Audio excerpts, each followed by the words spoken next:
Assalamualaikum warahmatullahi wabarakatuh.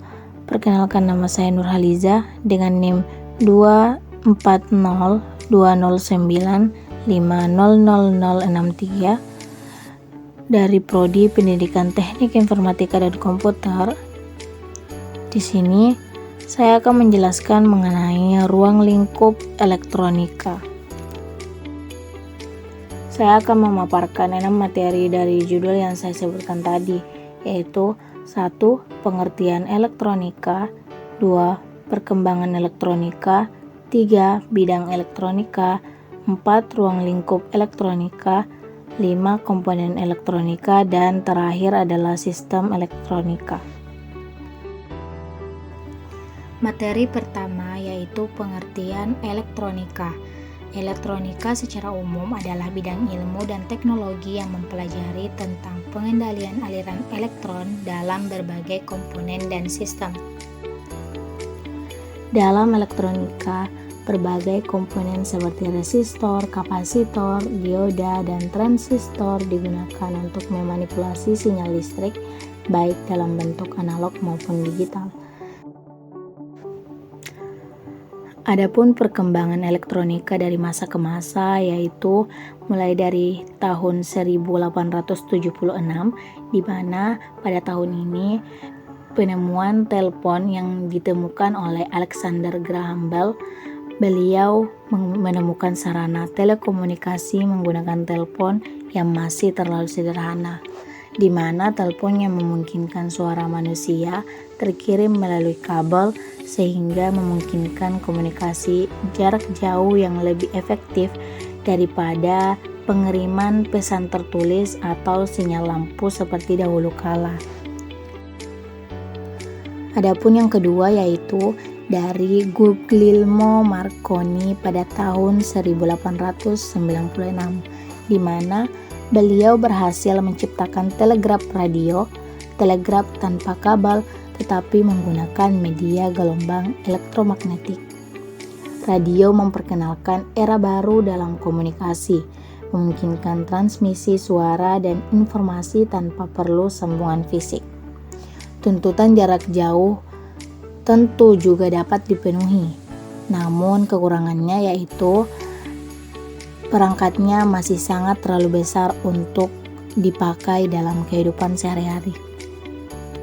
Selanjutnya yaitu Sir Ambrose Fleming pada tahun 1904, di mana beliau menciptakan dioda tabung hampa dengan 2 elektrode yang dinamakan valve atau katup. Dioda ini merupakan komponen elektronik yang memungkinkan arus listrik hanya mengalir dalam satu arah. Kemudian ada De Forest pada tahun 1906, di mana De Forest ini mengembangkan dioda. Beliau meletakkan elektroda ketiga pada katup Fleming sehingga ditemukanlah tabung trioda yang ia beri nama yaitu audion. Kemudian ada Vladimir Zwinicki yang menciptakan tabung iconoscope, yaitu tabung hampa yang merupakan alat dasar dalam kamera televisi.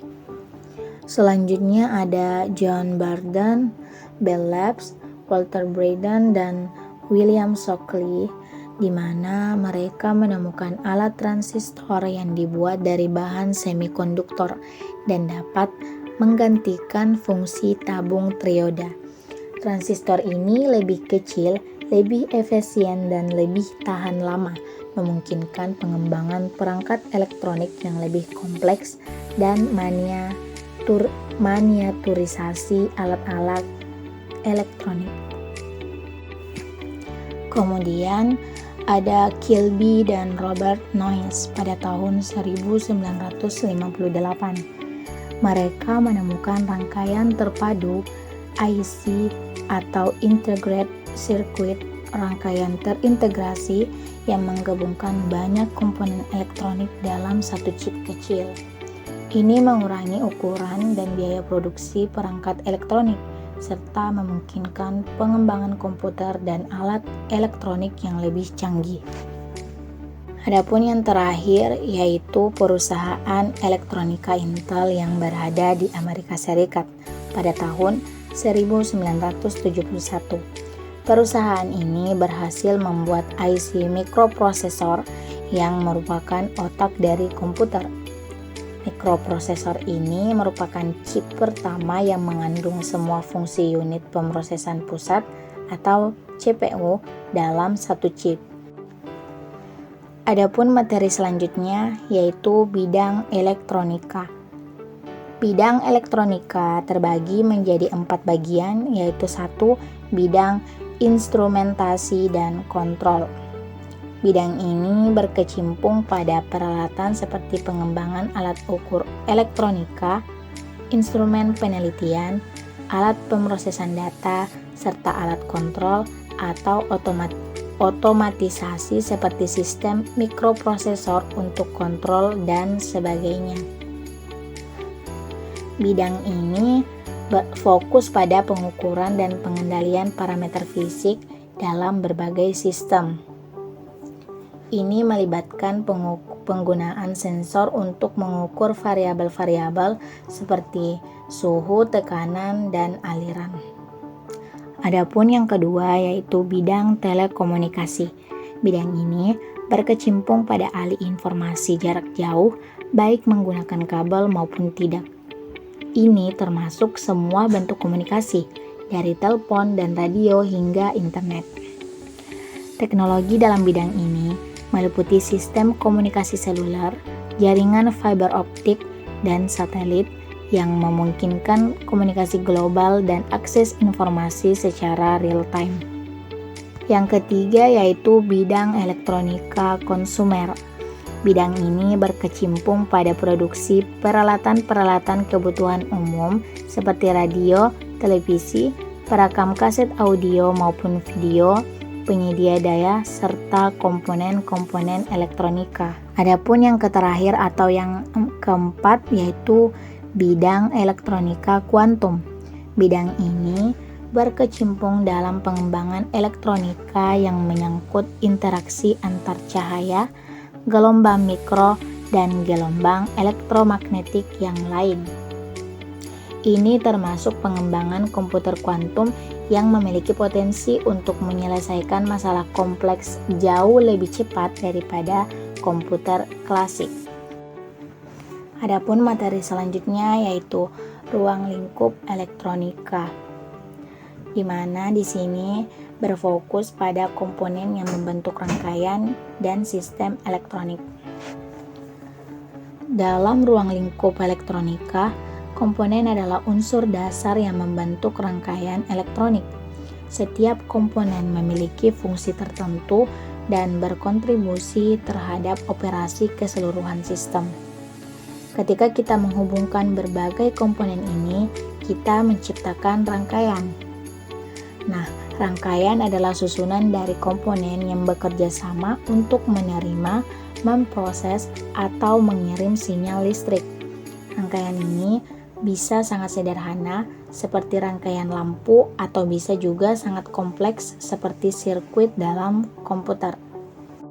Kesimpulannya yaitu komponen adalah unsur pembentukan rangkaian, sedangkan rangkaian adalah pembentuk dari sistem.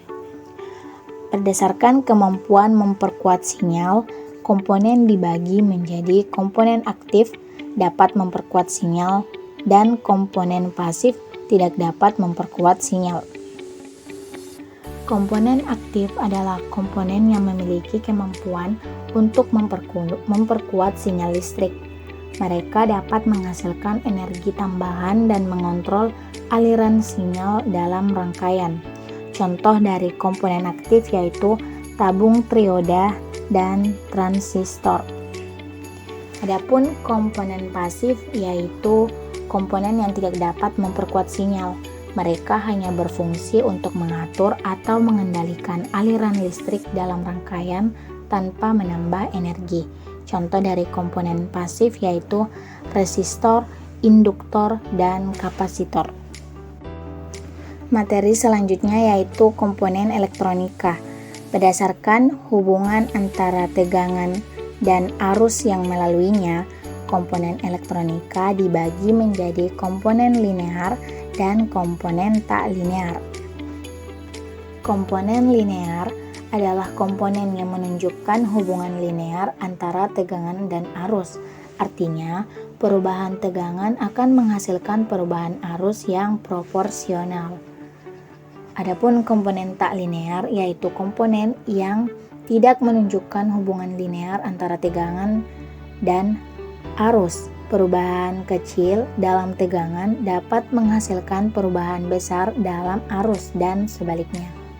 Contoh dari komponen linear yaitu suatu resistor yang mengikuti hukum Ohm, dan contoh komponen tak linear yaitu tabung trioda dan transistor. Adapun materi terakhir kita yaitu sistem elektronika. Sistem elektronika terbagi menjadi dua, yaitu sistem analog dan sistem digital. Sistem analog merupakan sistem yang mengolah sinyal kontinu. Dalam sistem ini, informasi direpresentasikan dalam bentuk gelombang yang dapat memiliki nilai yang bervariasi secara kontinu. Contoh dari sistem analog yaitu ada radio dan termometer analog. Yang kedua yaitu sistem digital. Berbeda dari sistem analog, sistem digital adalah sistem yang mengolah sinyal diskrit, di mana informasi direpresentasikan dalam bentuk angka binar, yaitu 0 dan 1. Sistem ini menggunakan gerbang logika untuk memproses informasi. Contohnya yaitu komputer dan handphone. Itulah beberapa materi yang bisa saya jelaskan. Saya Nurhaliza pamit undur diri. Wassalamualaikum warahmatullahi wabarakatuh.